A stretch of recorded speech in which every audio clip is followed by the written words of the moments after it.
Hello प्यारे प्यारे बच्चों, स्वागत है आपका आपके अपने YouTube चैनल कुतुब सर में।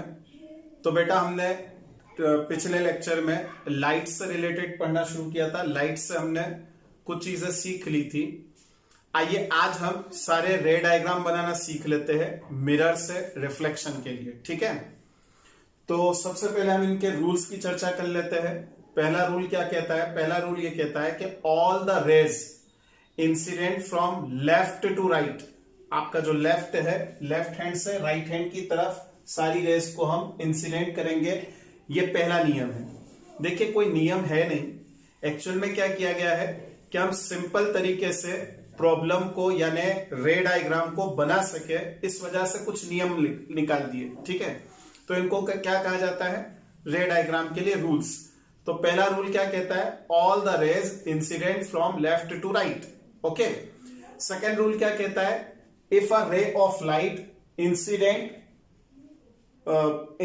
Parallel to the principal axis. देखिए ये हमारे पास में ये मिरर है, इस मिरर की ये प्रिंसिपल एक्सिस है, इसके पैरेलल अगर मैं कोई रे इंसिडेंट करता हूं तो ये रे कहां से जाएगी बच्चों? फोकस से जाएगी। ठीक है, this is the second rule. ठीक है, ध्यान से देखिए थर्ड रूल क्या कहता है। थर्ड रूल ये कहता है a ray of light incident through focus, यानी अगर मैं किसी रे को फोकस के थ्रू इंसिडेंट करता हूं, ठीक है, ये फोकस है, इस फोकस के थ्रू अगर मैं इंसिडेंट करूंगा किसी रे को, after reflection it will be parallel to the principal axis, इस प्रिंसिपल एक्सिस के पैरेलल हो जाएगी। ठीक है, ये सेकंड रूल, थर्ड रूल कहता है। फोर्थ क्या कहता है?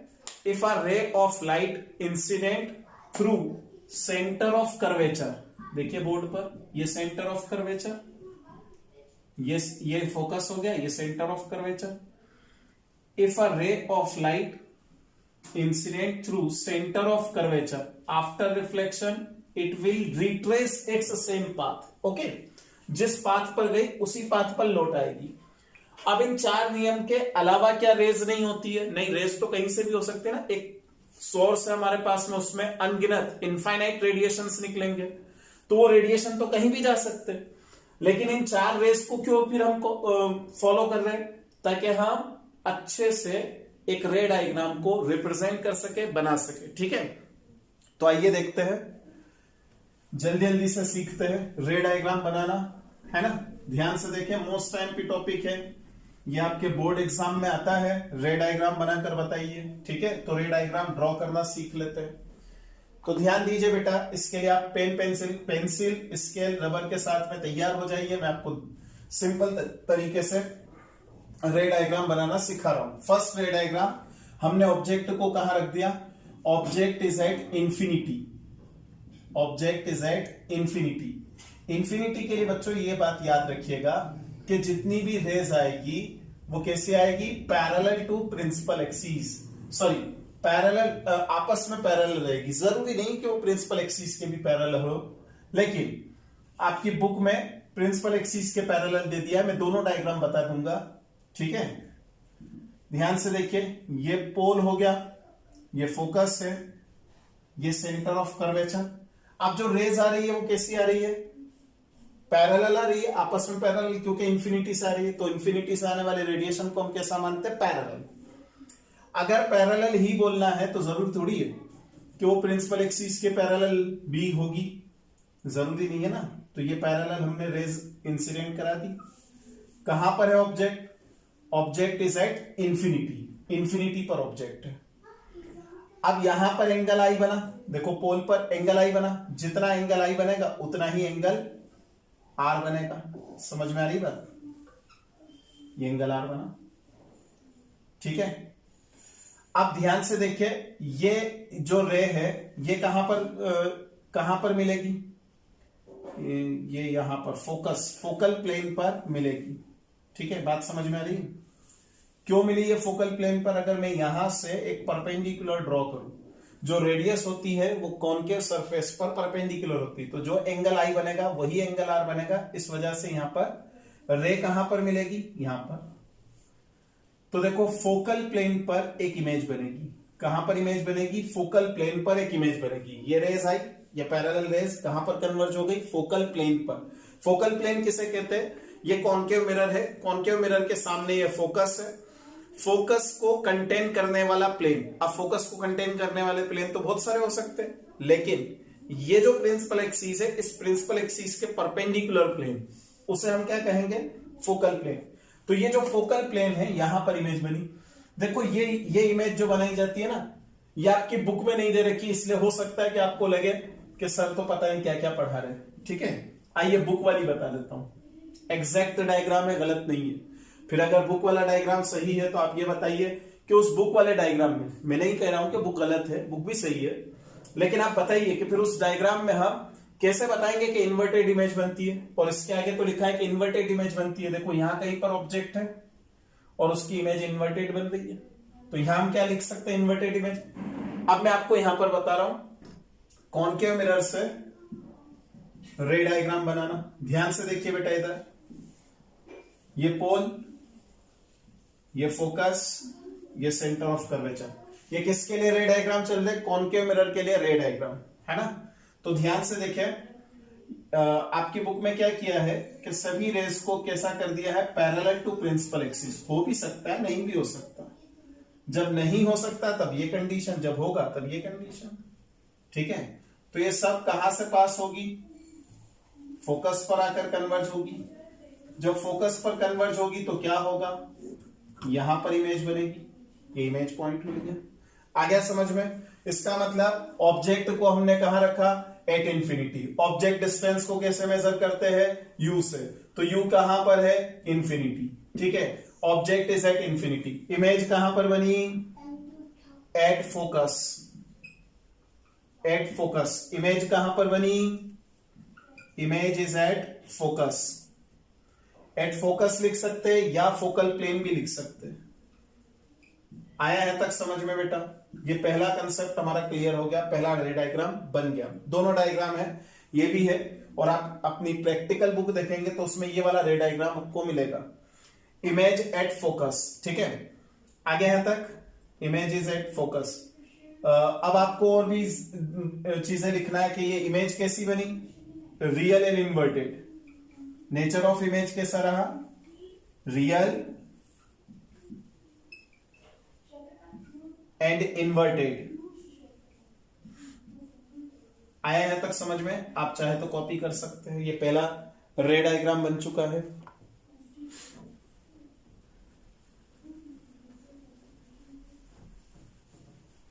नेक्स्ट रे डायग्राम बनाते हैं, beyond C.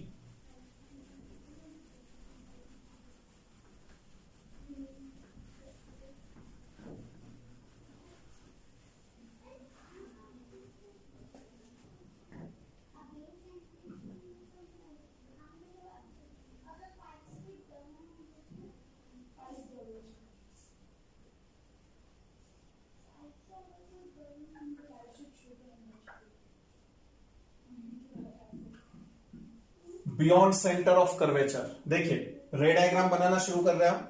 Object is at beyond centre of curvature. Centre of curvature के बाहर। मैं बताता हूं कैसे।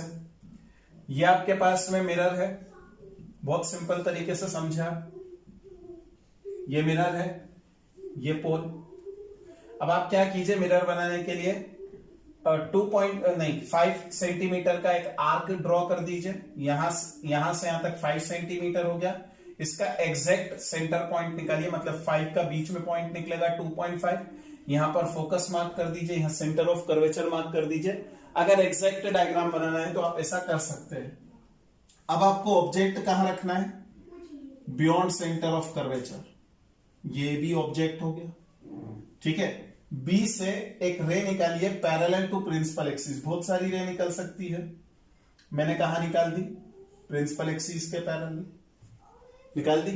ये जो प्रिंसिपल एक्सिस के पैरेलल रह गई, आफ्टर रिफ्लेक्शन, हमने पढ़ा अभी, after reflection it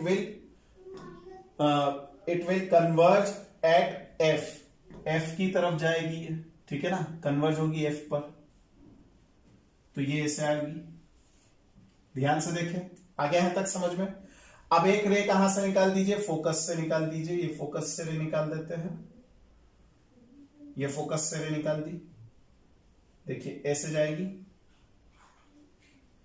after reflection it will be parallel to the principal axis.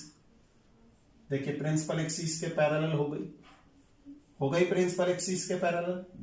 देखिए कहां पर मिला image point, between C and F, है ना। तो यहां पर इमेज पॉइंट मिला, मतलब ये ए dash B dash.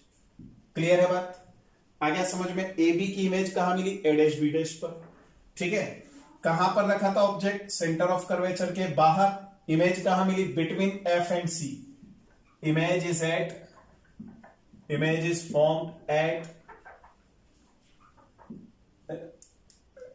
Formed between F and C, F और सी के बीच में, फोकस और सेंटर ऑफ कर्वेचर के बीच में कहीं भी, ठीक है ना।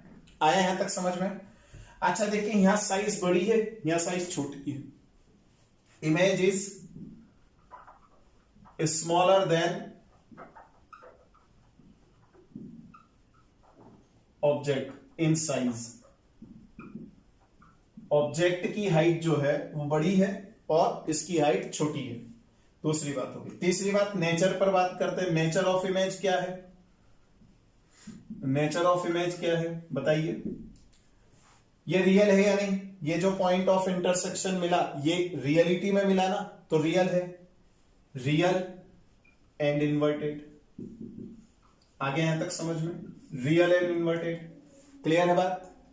चलिए नेक्स्ट करते हैं। आप देखें नेक्स्ट क्या कहता है कि object is at centre of curvature. ये थोड़ा सा मुश्किल है, लेकिन इसमें थोड़ा सा मैनिपुलेट करके हम डायग्राम को वहीं बनाना है जहां पर आना चाहिए, ठीक है ना। चलिए ध्यान से देखिए, अगर थोड़ी सी प्रैक्टिस करेंगे तो एग्जैक्ट डायग्राम भी बनेगा। Object is at centre of curvature. ध्यान से देखें, वापस से वही काम करना है। 5 सेंटीमीटर का एक आर्क ड्रॉ करना है आपको, ठीक है। इसे हम सेंटर ऑफ ये तो पोल हो गया, पोल ऑफ कर्वेचर। ये फोकस हो गया 2.5 सेंटीमीटर पर, ये 5 सेंटीमीटर पर सेंटर ऑफ कर्वेचर। ऑब्जेक्ट कहां पर रखना है हमें सेंटर ऑफ कर्वेचर पर, ये ए बी ऑब्जेक्ट हो गया। एक छोटा सा डेटा मैनिपुलेशन सिखा रहा हूं आपको, करना पड़ेगा क्योंकि एग्जैक्ट डायग्राम आपको बनाना है, ठीक है। इसके जस्ट नीचे जितनी हाइट ये है ना, उतनी ही डेप्थ में एक पॉइंट मार्क कर लीजिए। इसे बी डैश पहले से कह दीजिए। बस अब कुछ नहीं करना है, इसके पैरेलल एक लाइन ड्रॉ कीजिए। ये पॉइंट और ये पॉइंट तीनों एक ही लाइन में आने चाहिए। देखो मेरे तो आ भी रहे, ठीक है। आ गया ये समझ में। तो देखो ये आ गया। अब क्या कीजिए, यहां से फोकस से मत पास कीजिए। यहां से तो बहुत सारे रेडिएशंस निकलेंगे। आप इसे पास कीजिए कहां से, पी पर इंसिडेंट कीजिए। ये पी पर इंसिडेंट किया। पी पर इंसिडेंट करेंगे तो जितना एंगल ऑफ इंसिडेंस बना उतना ही एंगल ऑफ रिफ्लेक्शन बनेगा और वो यहां से पास होगा। क्लियर है बात, आ गया यहां तक समझ में।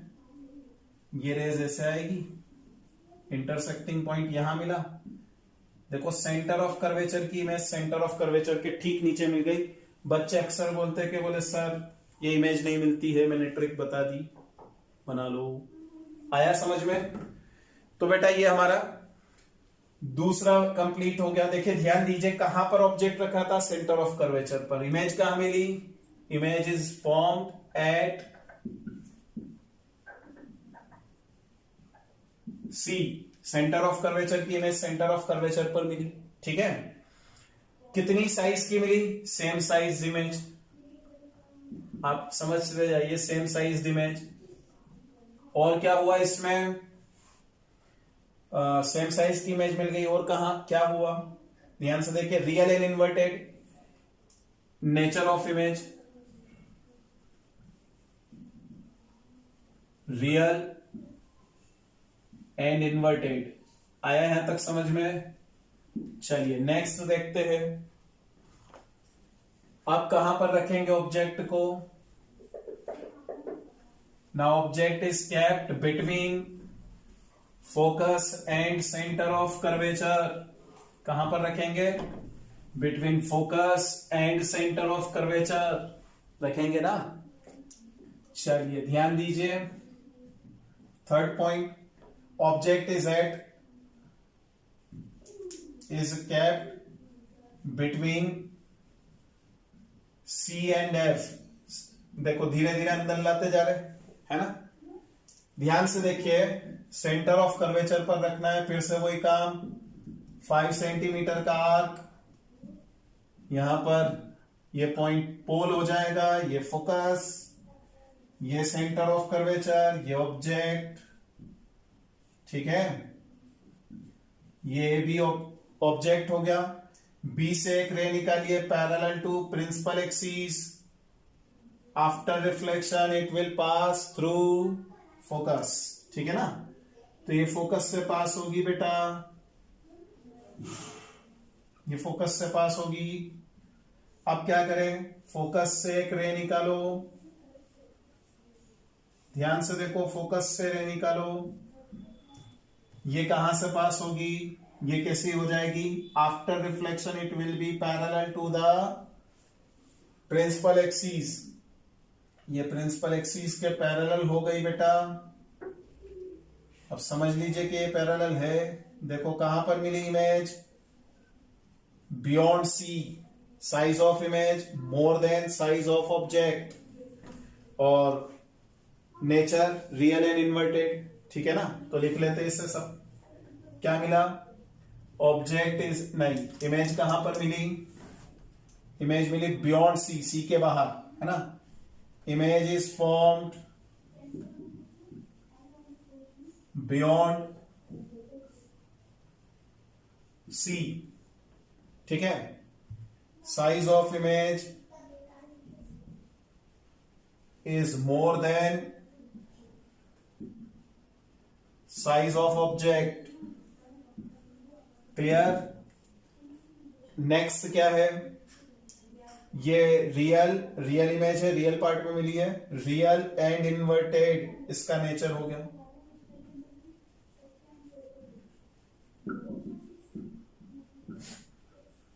आगे यहां तक समझ में, कॉपी कर लीजिए। चलिए फोर्थ पॉइंट कहां पर, एट फोकस, फोकस पर ऑब्जेक्ट रखेंगे। अब हम देखते हैं इमेज कहां मिलती है, ठीक है ना। ध्यान से देखें, एट फोकस, फोकस पर ऑब्जेक्ट रखा, फोर्थ,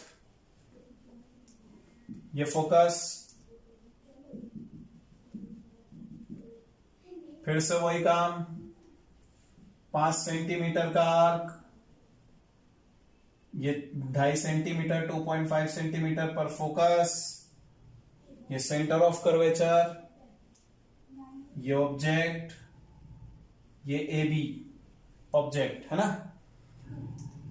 यहां से अगर मैं पैरेलल रे ड्रॉ करूंगा तो क्या होगा बेटा, it will pass through focus, say yes or no, after reflection it will pass through focus, है ना। अब एक रे कहां पर इंसिडेंट कर दीजिए, पोल पर, ध्यान दीजिए, इसके पैरेलल यहां पर पॉइंट, यहां पर स्केल रखकर इसके पैरेलल एक लाइन ड्रॉ कर दीजिए, जो ये वाली रिफ्लेक्टेड रे थी ना, इसी के पैरेलल कर दी, इंफिनिटी आ गया। ये इंफिनिटी यानी ऑब्जेक्ट हमने फोकस पर रखा, इमेज कहां मिली, इंफिनिटी पर। तो इमेज कहां पर मिलेगी, image is formed at infinity. Infinity मतलब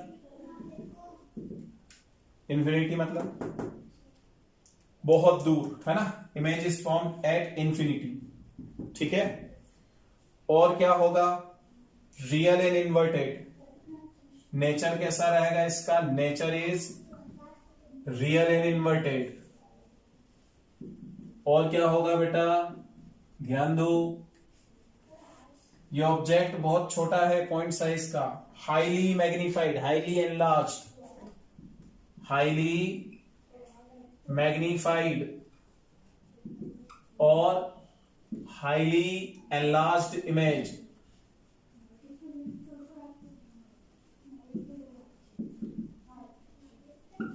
क्लियर है? आगे हैं तक। अगले लेक्चर में हम इसके न्यूमेरिकल प्रॉब्लम्स पर चर्चा करेंगे और खूब जमकर प्रैक्टिस करने वाले न्यूमेरिकल प्रॉब्लम्स की। तब तक यहां तक का टॉपिक कंप्लीट कर लीजिएगा। न्यूमेरिकल प्रॉब्लम्स पढ़ाने की जिम्मेदारी मेरी।